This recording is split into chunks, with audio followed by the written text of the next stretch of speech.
ফাইম্মা তারাইন্না মিনাল বাশারি আহাদা, যদি কোনো মানুষের সাথে দেখা হয়, কুলি, তুমি শুধু বলবা ইন্নী নাযারতু লির-রহমানি সাওমা, আমি আমার আল্লাহর জন্য রোজার মানত করেছি। কিসের মানত করেছি? অর্থাৎ রোজা রাখলে কি করা যায় না? কথা কওয়া যায় না। যে যাই বলুক না কেন কোনো উত্তর দিবা না, চুপ। যে যাই বলুক তুমি ধৈর্য ধরবা, সবর করবা, কোনো উত্তর দিবা না, শুধু একটা কথাই বলবা, আমি রোজাদার, আমি আজকে রোজা। মাগুরার আসিয়া, যাকে ধর্ষণ করে হত্যা করা হয়েছে, আমার বাড়ি মাগুরা হয়, আমি নিজে লজ্জিত, শুধু আমি নয় গোটা বাংলাদেশ লজ্জিত। আজকে শুধু মাগুরার কথা নয়, গোটা বাংলাদেশে জায়গায় জায়গায় 4 বছর 5 বছরের সন্তানদেরকে এই দেশের কিছু কুলাঙ্গাররা ধর্ষণ করে হত্যা করছে। আজকে যদি এদেশে ধর্ষণের আইন থাকতো, দেশের কোনো বেঈমান কোনো ধর্ষণ করার আগে 100 বার চিন্তা করতো ধর্ষণ করব কি করব না। এজন্য এদেশে ধর্ষণের আইন প্রকাশ্যে হওয়া দরকার, এদেরকে রজম করে হত্যা করা দরকার, ঠিক কিনা জোরে কর। তো একটা ধর্ষণকারীকে যদি হত্যা করা হয়, দ্বিতীয় কোনো ধর্ষক বাংলাদেশে কোনো নারীর দিকে লোলুপ দৃষ্টিতে নজর দিতে পারবে না। এটি ইসলামী আইনের একটা সুন্দর ব্যবস্থাপনা। এটাই আমাদের দেশে এই পর্যন্ত আমরা অনেক সরকারের পালাবদল দেখেছি, শান্তি দেখি নাই। অনেক সরকার এসেছে গিয়েছে, শান্তি আমরা দেখি নাই। তবে হ্যাঁ, শান্তি একমাত্র আসবে যতক্ষণ পর্যন্ত খেলাফত প্রতিষ্ঠা না হবে, শান্তি আশা করা যায় না।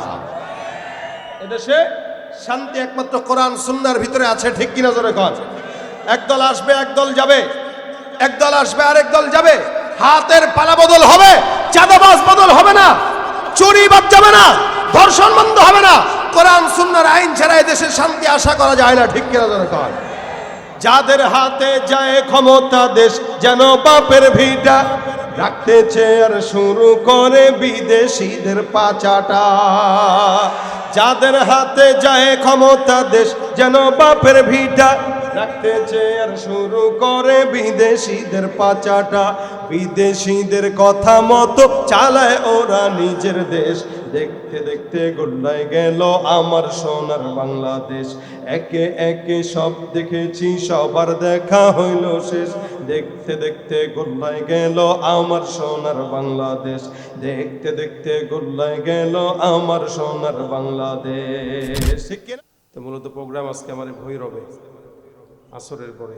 তো বলতেছেন যাওয়ার পথে আমার একটা প্রতিষ্ঠান খানকা, এখানে একটু দেখা করে যান। হজরতের আদেশে আপনাদের সামনে বসা, আমি আপনাদের সামনে ছোট্ট একটি আলোচনা মুজাকারা করব। নসিহত নাই, নসিহত করবেন আজকের ওলামা একরামরা। আব্দুল বাসেত খান সাহেব হুজুর চলে আসছেন, আপনারা দেখছেন। রমজান মাস আমরা সবাই চেষ্টা করি একটু বেশি বেশি অন্য সময়ের তুলনায় ইবাদত করা। একটা মানুষ যতই অন্যায়কারী হোক, গুনাহগার হোক, রমজানে প্রত্যেকের এই চিন্তা থাকে যে আমি অন্য সময় যদি 2 রাকাত পড়ি, রমজানে 4 রাকাত পড়ব। অন্য সময় ইস্তেগফার না পড়লে রমজানে এটা একটু বেশি পড়ব। এটা আমাদের যারা প্র্যাকটিসিং মুসলিম, ইসলামকে আমরা নিজের জীবনে ফিট করতে চেষ্টা করি, আমাদের সবার আদত এটাই। যদিও এই রমজানে যেই পরিমাণে অন্যায়, অবিচার, গুনাহ চতুর্দিকে হচ্ছে, আমার মন বলে না বাংলাদেশের কোনো রমজানে অতীতে আমরা এরকম অন্যায় দেখেছি। আপনারা আমার এই কথায় একমত কিনা আমি জানি না। একমত কি? আপনি দেখেন, ধর্ষণ থেকে শুরু করে এই রমজানে যে পরিমাণে ধর্ষণ হয়েছে, মনে হয় না সারা বাংলাদেশে সারা বছর এত ধর্ষণ হয়েছে। মানে যেভাবে প্রচারণা, প্রসার এই রমজানে হচ্ছে, যেভাবে চুরি, ডাকাতি, অত্যাচার, অবিচার, খুন, মারামারি, হানাহানি রমজানে হচ্ছে, অতীতের বাংলাদেশে কোনো রমজানে এরকম কোনো অন্যায় হয়েছে বলে আমাদের চোখে পড়ে না। বরঞ্চ আমরা এটাই দেখেছি, রমজান মানুষকে মুত্তাকি হওয়া শিখায়, রমজান মানুষকে মৃতব্যয়ী হওয়া শিখায়, রমজান মানুষকে ইবাদত গুজার হওয়া শিখায়।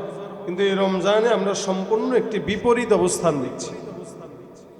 জানি না এই দেশের পরিস্থিতি কোন দিকে যায়, দেশের হাল, দেশের মানুষের হাল কোথায় যায়। আল্লাহ পাক যদি রক্ষা না করে আমাদের কোনো উপায় নাই। আল্লাহ আমাদেরকে নিজের কুদরতিভাবে হেফাজত করুক, আমিন। আমি আপনাদের সামনে একটি ছোট্ট আমলের মুজাকারা করব।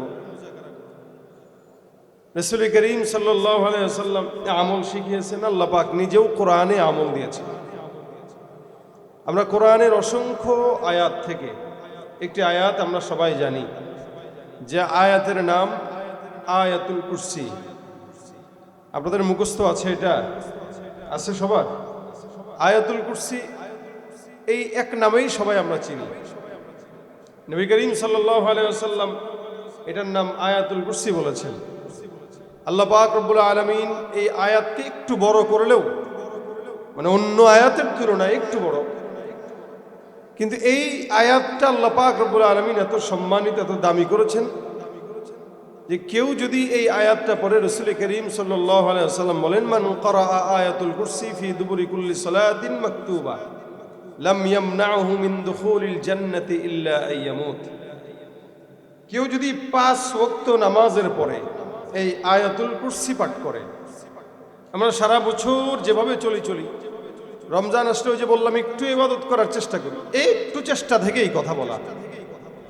ফজর পড়লাম, জোহর পড়লাম, আসর পড়বো, মাগরিব পড়বো, এশা পড়বো, খালি নামাজের পরে যদি ছোট্ট করে আয়াতুল কুরসিটা তেলাওয়াত করি, আল্লাহু লা ইলাহা ইল্লা হুয়াল হাইয়ুল কাইয়্যুম ইলা আখিরিল আয়াত শেষ পর্যন্ত, নবী করিম সাল্লাল্লাহু আলাইহি ওয়াসাল্লাম বলেন, কেউ যদি আয়াতুল কুরসি পাঠ করে প্রত্যেক ফরজ নামাজের পরে, লাম ইয়ামনাহু মিন দুখুলিল জান্নাতি ইল্লা ইয়ামুত, ওই বান্দাকে মৃত্যু ছাড়া কেউ তাকে জান্নাতে প্রবেশ করতে বাধা দিতে পারবে না।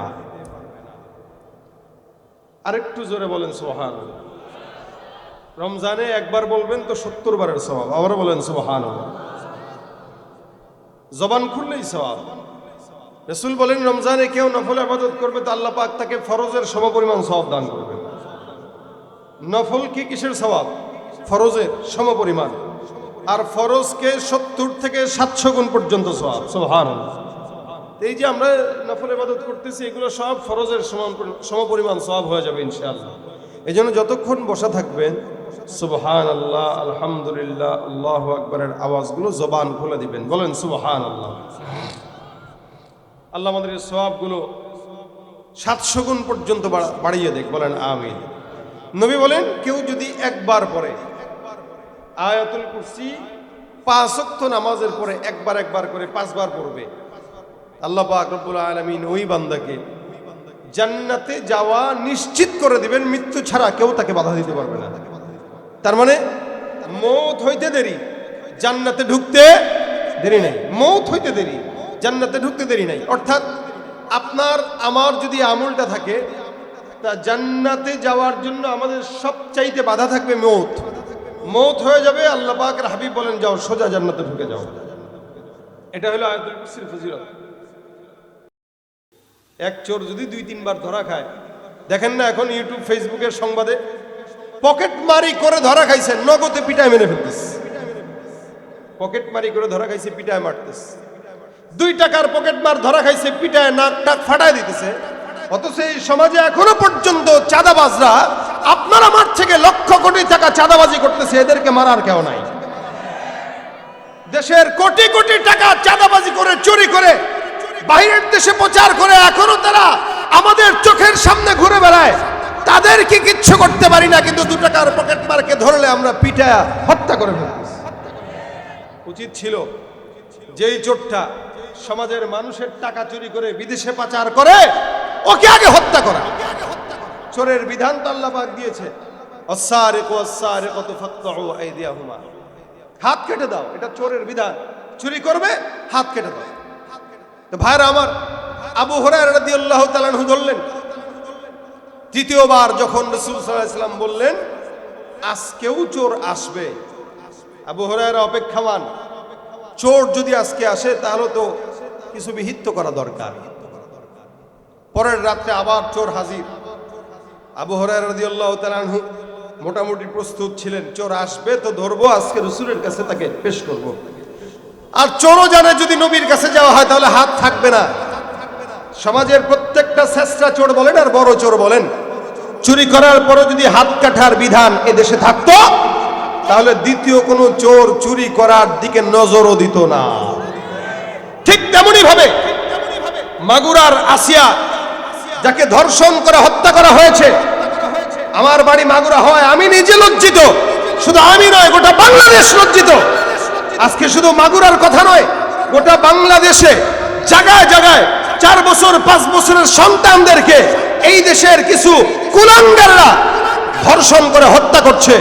আজকে যদি এদেশে ধর্ষণের আইন থাকতো, দেশের কোন বেঈমান কোন ধর্ষণ করার আগে 100 বার চিন্তা করত ধর্ষণ করব কি করব না।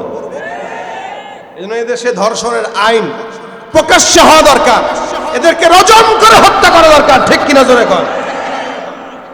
একটা হত্যাকারী যদি এদেরকে হত্যা দেয়, একটা ধর্ষণকারীকে যদি হত্যা করা হয়, দ্বিতীয় কোনো ধর্ষক বাংলাদেশে কোনো নারীর দিকে লোলুপ দৃষ্টিতে নজর দিতে পারবে না।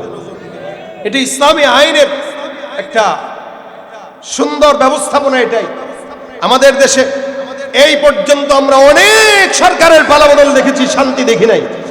অনেক সরকার এসেছে গিয়েছে, শান্তি আমরা দেখি নাই। তবে হ্যাঁ, শান্তি একমাত্র আসবে যতক্ষণ পর্যন্ত খেলাফত প্রতিষ্ঠা না হবে, শান্তি আশা করা যায় না। এদেশে শান্তি একমাত্র কোরআন সুন্নাহর ভিতরে আছে। ঠিক কিনা জোরে কর। একদল আসবে একদল যাবে, একদল আসবে আরেক দল যাবে, হাতের পালা বদল হবে, চাঁদাবাজ বদল হবে না, চুরি বাদ যাবে না, ধর্ষণ বন্ধ হবে না। কোরআন সুন্নাহর আইন ছাড়া এদেশে শান্তি আশা করা যায় না। ঠিক কিনা জোরে কর। যাদের হাতে যায় ক্ষমতা, দেশ যেন বাপের ভিটা, রাখতে চেয়ার শুরু করে বিদেশিদের পাচাটা। যাদের হাতে যায় ক্ষমতা, দেশ যেন বাপের ভিটা, রাখতে চেয়ার শুরু করে বিদেশিদের পাচাটা। বিদেশিদের কথা মতো চালায় ওরা নিজের দেশ। দেখতে দেখতে গোল্লায় গেল আমার সোনার বাংলাদেশ। একে একে সব দেখেছি, সবার দেখা হইল শেষ। দেখতে দেখতে গোল্লায় গেল আমার সোনার বাংলাদেশ। দেখতে দেখতে গোল্লায় গেল আমার সোনার বাংলাদেশ। ঠিক কিনা? কেউ দিল না, সবাই নিল, আমরা যে কলুর বলদ। সারা বছর নেয় না খবর, নির্বাচনে খুব দরদ। নির্বাচনের আগে নেতা ধরে কত রকম বেশ। দেখতে দেখতে গোল্লায় গেল আমার সোনার বাংলাদেশ। দেখতে দেখতে গোল্লায় গেল আমার সোনার বাংলাদেশ। ঠিক না?